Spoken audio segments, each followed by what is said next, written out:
Hello'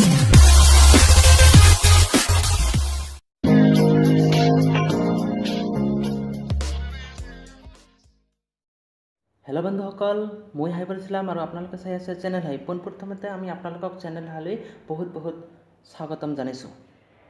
আজি আমি video' বনাবলৈ লৈছোঁ স্কুল আৰু কলেজৰ ছাত্ৰ ছাত্ৰীৰ বাবে, কিয়নো গণতন্ত্ৰ দিৱসৰ বিষয়ে আমাৰ আজিৰ এই ভিডিঅ'টো। গণতন্ত্ৰ দিৱসত স্কুল আৰু কলেজৰ ছাত্ৰ ছাত্ৰীবোৰে কেনেদৰে ভাষণ দিব লাগে সেই বিষয়ে আমি এটা ভিডিঅ' বনাইছোঁ। আপুনি যদি স্কুল বা কলেজৰ ছাত্ৰ ছাত্ৰী হয় তেনেহ'লে সেই ভিডিঅ' আপোনাৰ বাবে অতি গুৰুত্বপূৰ্ণ, আৰু যদি আপুনি স্কুল বা কলেজৰ ছাত্ৰ বা ছাত্ৰী নহয় তেনেহ'লে সেই ভিডিঅ' আপোনাৰ চিনাকি স্কুল বা কলেজৰ ছাত্ৰ ছাত্ৰীসকললৈ শ্বেয়াৰ কৰা, যাতে সিহঁতে গণতন্ত্ৰ দিৱসত কিদৰে ভাষণ দিব লাগে তাৰ বিষয়ে অলপ জানে। আৰু আপোনালোকে যদি মোৰ চেনেলত নতুন হয় তেনেহ'লে আমাৰ চেনেলটো ছাবস্ক্ৰাইব কৰিব। চাওক আমাৰ এই ভিডিঅ'টো। আজিৰ সভাত উপস্থিত থাকি সভাপতিৰ আসন অলংকৃত কৰা মাননীয় সভাপতি মহোদয়, লগতে আজিৰ সভাত উপস্থিত থকা মোৰ শ্ৰদ্ধাৰ শিক্ষাগুৰুসকল, আৰু ইয়াৰ লগতে এই সভাত উপস্থিত থকা মোৰ দাদা বাইদেউসকল, মোৰ সহপাঠী আৰু মোৰ ভাই ভণ্টিসকল, পোনপ্ৰথমে মই আপোনালোকক মোৰ তৰফৰ পৰা আন্তৰিক শুভেচ্ছা জ্ঞাপন কৰিছোঁ।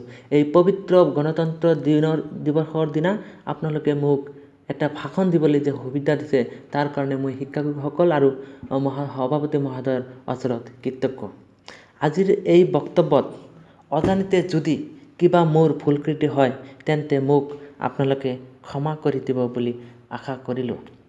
আজি আমি ভাৰতবৰ্ষৰ ৭৪তম গণতন্ত্ৰ দিৱস উদযাপন কৰিবলৈ ইয়াতে একত্ৰিত হৈছোঁ, আৰু আজিৰ দিনটো ভাৰতবৰ্ষৰ ইতিহাসৰ বাবে এক গুৰুত্বপূৰ্ণ দিন, কাৰণ আজিৰ পৰা প্ৰায় ৭০ বছৰ আগত এই ২৬ জানুৱাৰীৰ দিনাখনেই ভাৰতবৰ্ষৰ সংবিধানখন কাৰ্যকৰী কৰা হৈছিল, আৰু তেতিয়াৰ পৰাই ২৬ জানুৱাৰীৰ দিনটোক আমি ভাৰতীয় মানুহবোৰে গণতন্ত্ৰ দিৱস হিচাপে পালন কৰি আহিছোঁ।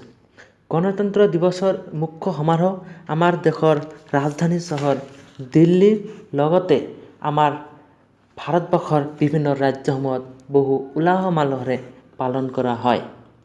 আমাৰ দেশখন স্বাধীন কৰিবলৈ যিবোৰ মহান ব্যক্তিয়ে নিজৰ প্ৰাণ আহুতি দিছিল, সেই মহান ব্যক্তিসকলক স্মৰণ কৰা হয় এই দিনটোতে।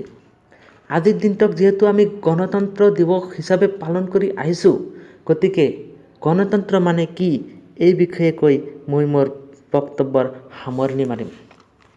গণতান্ত্ৰিক দেশ মানে হৈছে যে সেই দেশত থকা নাগৰিকসকলে দেশখনৰ নেতৃত্ব বহন কৰিব বিচৰা নেতাসকলক ভোটদানৰ জৰিয়তে নিৰ্বাচিত কৰি দিয়ে, অৰ্থাৎ জনতাই জনতাৰ শাসন কৰা ব্যৱস্থাটোক গণতন্ত্ৰ বুলি কোৱা হয়। আৰু ইয়াৰ বাবে প্ৰয়োজন হয় এক সাংবিধানৰ, আৰু এই সাংবিধান আমাৰ পৃথিৱীৰ ভিতৰতে বৃহত্তম সাংবিধান ৰূপে পৰিগণিত হৈছে আমাৰ ভাৰতবৰ্ষৰ সংবিধানখন। এই সংবিধানখন ডক্টৰ ভীমৰাও ৰামজী আম্বেদকাৰে ৩ বছৰ কঠোৰ পৰিশ্ৰম কৰি উলিয়াইছিল, আৰু এই সংবিধানখন যদিও কেইবাজনমান বিশেষ ব্যক্তিৰ দ্বাৰাই ৰচনা কৰা হৈছিল, কিন্তু ইয়াৰ বাবে বহুতো বীৰ জোৱানে দেশৰ হকে প্ৰাণ আহুতি দিছিল। গতিকে আজিৰ দিনটোক আমি সেই দেশৰ হকে প্ৰাণ আহুতি দিয়া শ্বহীদসকলক স্মৰণ কৰোঁ, আৰু অৱশেষত মই আপোনালোকক ওচৰত অনুৰোধ কৰি কওঁ যে আপোনালোকে নিজৰ দেশৰ প্ৰতি থকা দায়বদ্ধতা নিষ্ঠা সহকাৰে পালন কৰক, আৰু জাতি ধৰ্ম ভাষা নিৰ্বিশেষে দেশখনৰ হৈ কাম কৰি যাওক, আৰু দেশখনক পৃথিৱীৰ ভিতৰত এখন উজ্জ্বল দেশ হিচাপে পৰিগণিত কৰক। এই লক্ষ্যৰে আপোনালোকে আগবাঢ়ি যাওক। জয় আই অসম, জয় হিন্দ, জয় ভাৰত মাতা।